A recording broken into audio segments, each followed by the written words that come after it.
Good afternoon. कैसे हो आप सभी लोग? आई होप आप लोग अच्छे होंगे। थंबनेल देख के आप लोग समझ ही चुके होंगे कि आज की वीडियो किस टॉपिक पे होने वाली है। अगर आपने थंबनेल पे क्लिक कर लिया है तो इसका मतलब आप अपनी लाइफ को लेकर बहुत ही सीरियस हो, अपने माँ बाप के लिए कुछ करना चाहते हो। और अगर आप चैनल पे पहली बार आए हो तो चैनल को सब्सक्राइब बिल्कुल ना करें और बेल आइकन को तो भूल कर भी ना दबाएं। और वीडियो पसंद आए हो तो डिसलाइक भी कर दे। इसमें आपकी इच्छा है, इसमें आपके का था, हमारा कुछ भी नहीं जाता। तो फिलहाल बिना किसी देरी के वीडियो को करते हैं स्टार्ट। तो चलिए। तो आ गए आप लोग, तो आपने वीडियो पे क्लिक कर ही लिया है तो इसका मतलब आप अपनी लाइफ को लेके बहुत सीरियस है। सीरियस वो भी इतने कि लास्ट के 5 दिनों में आपको एग्ज़ाम की याद आई हैं। ये इतने दिनों के कहाँ कहाँ गए थे, क्या कर रहे थे? हाँ, क्या कर रहे थे इतने दिनों के? 6 महीने थे, 5 महीने थे, आपके पास पूरा साल भर था। जब आपने सीटी का एग्ज़ाम क्लियर कर ही लिया था तो आपने सोच लिया था कि आपके पास एक ही भर्ती है और आप उसकी तैयारी नहीं कर सके, तो आपने हम पे विश्वास करके वीडियो पे क्लिक कर ही दिया है। तो फिलहाल चलिए आपकी मदद कर ही देती है अब। तो वीडियो की शुरुआत करते हैं टॉपिक नंबर 1 से। सबसे पहले अब आपको भी बताए, हमको भी पता है कि एग्ज़ाम के ज़्यादा दिन नहीं है, सिर्फ 5 दिन है। वो 5 दिन के हिसाब से मैं आपको डे वाइज टारगेट बताता जाऊँगा। शुरुआत करते नंबर 1 डे से। तो आपको डे 1 में करना क्या है? ज़्यादा कुछ नहीं करना, ओनली उठानी है आपको रीजनिंग। रीजनिंग की एक नोटबुक उठा लेनी है। प्रीवियस ईयर के क्वेश्चन पेपर भी नहीं उठाने, ना ही कुछ उठाना है। आपके पास गाइड होगी, गाइड तो लाए होगे यार, एग्जाम की तैयारी कर रहे हो तो गाइड तो लाए होंगे, तो गाइड उठा लेना है। और थोड़ा बहुत तो आपको आता है रीजनिंग में, तो लगा देना है एक दिन। एक दिन इनफ है रीजनिंग के लिए। तो पूरे एक दिन, पूरे दिन भर रीजनिंग की प्रैक्टिस करो। ज़्यादा कुछ नहीं है उसमें, ABCD है, वर्णमाला, क्रम व्यवस्था। ज़्यादातर उसमें कथन निष्कर्ष के सवाल आते हैं जिसमें पढ़ने की कोई ज़रूरत नहीं है, वो रीजनिंग लॉजिक से भी चल जाती है।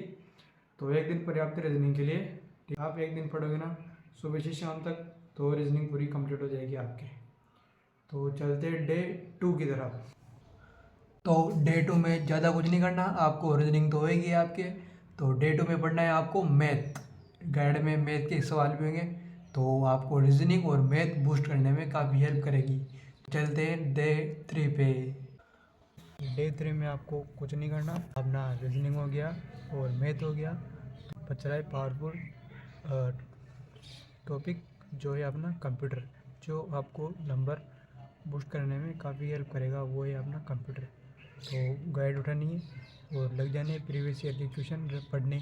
एक तरफ एक दिन में आप बहुत सारे क्वेश्चन पढ़ सकते हो, उनमें से सवाल बैठ जाएंगे।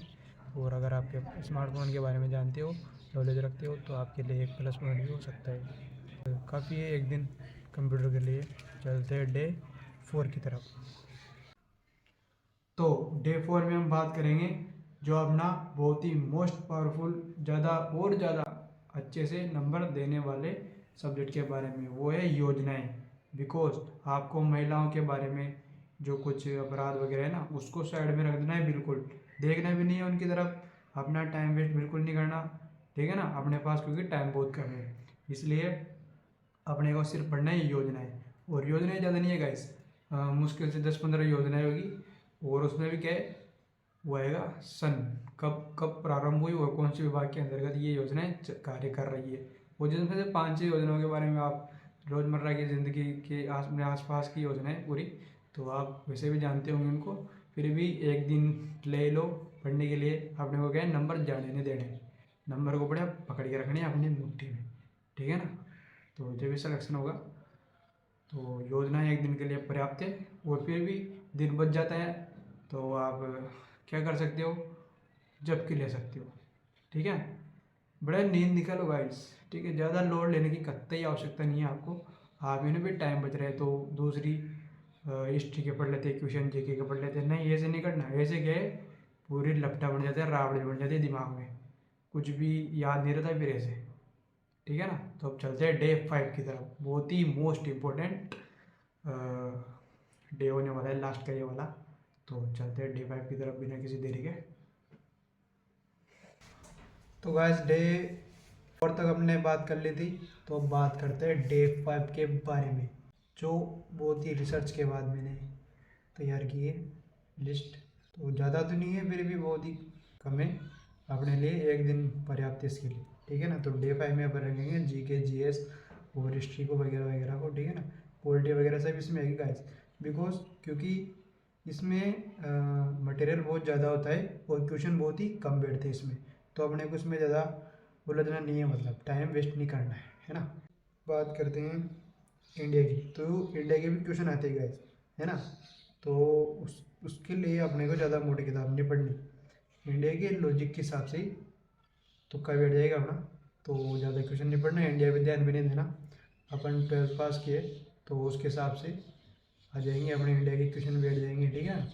और रही बात करंट अफेयर्स की, तो करंट अफेयर्स में उलझना ही नहीं है, क्योंकि जब एक दिन में तुम 3 महीने करंट अफेयर्स कैसे कर पाओगे गाइस। तो मेरा तो यही कहना है, तो करंट अफेयर्स को भूल जाओ तो ये अच्छा है। तुक्का लगा देना, अपना तुक्का भी चल जाता है भगवान भरोसे, भोलेनाथ जी का नाम लेके तुक्के भी बैठा देना करंट अफेयर्स में, उसमें चल जाएगा। और अगर न्यूज़ वगैरह देखते हो तो बहुत ही बढ़िया बात है, फिर तो कोई दिक्कत ही नहीं है, ठीक है ना। और रही बात है पॉलिटी की, तो पॉलिटी में संविधान वगैरह उसमें भी ज़्यादा कुछ डीपली नहीं आते, वो योजना में से बैठ जाएंगे अपने सवाल, ठीक है ना। वो संसद वगैरह, सरकार, लोकसभा, राज्यसभा सब जानते होंगे आप लोग, इतने बड़े तो यूँ ही हो गए नहीं, ठीक है ना, उसमें ज़्यादा पढ़ने की है ही नहीं। तो हो गया ये भी पॉलिटी पे की। बात करते हैं ज्योग्राफी में, आपको रखनी है जनगणना वाले टॉपिक पे बहुत फोकस करना है, ठीक है ना। एक दिन में अपने पढ़ने का जनगणना, जनगणना के पूरे सवाल, पूरे क्वेश्चन पूरे पढ़ देना है, मतलब जनगणना के क्या सीन है, पूरा टॉपिक है, पूरा जनगणना का टॉपिक पढ़ देना है। और दूसरी बात है मृदा, मृदा मोस्ट इम्पोर्टेंट टॉपिक है गाइस, किसी भी एग्ज़ाम में सिलेक्शन के लिए, ठीक है ना। तो मृदा पढ़नी है अपने को। और नदियाँ, नदियाँ भी बहुत ही इम्पोर्टेंट है गाइस। अभी नदियाँ भी आती रहती है कि कौन सी नदी कहाँ आ रही है, कहाँ से जा रही है, कौन सा बांध है, कौन सी नदी भी फलाना ढिमकाना। अगर तुम लंबाई बात करो तो लंबाई नहीं आती एग्जाम में, ठीक है ना गाइस। लंबाई याद करने मत बैठ जाना, क्योंकि कोई से एग्जाम में कोई इसकी भी नदी की लंबाई नहीं पूछी जाती है। तो बस यही है, ज़्यादा टेंशन मतलब, ज़्यादा डीपली मतलब, जो ऊपर से पढ़ लो एक दिन में हो जाएगी अपना काम। तो ठीक है, कैसा लगा आपको आज का वीडियो? अच्छा लगा हो तो प्यारा सा कमेंट कर देना और लाइक ज़रूर कर देना, और जिसको जिसको ज़रूरत हो अपने भाई बंधु को वीडियो शेयर जरूर करें। और तो मिलते हैं अगले नए ब्लॉग में, नई वीडियो में, तब तक के लिए बाय बाय। अपना प्यारे से बनाए रखना गाइस, धन्यवाद। क्या ही बताऊँ यार, थक गया बोल बोल के।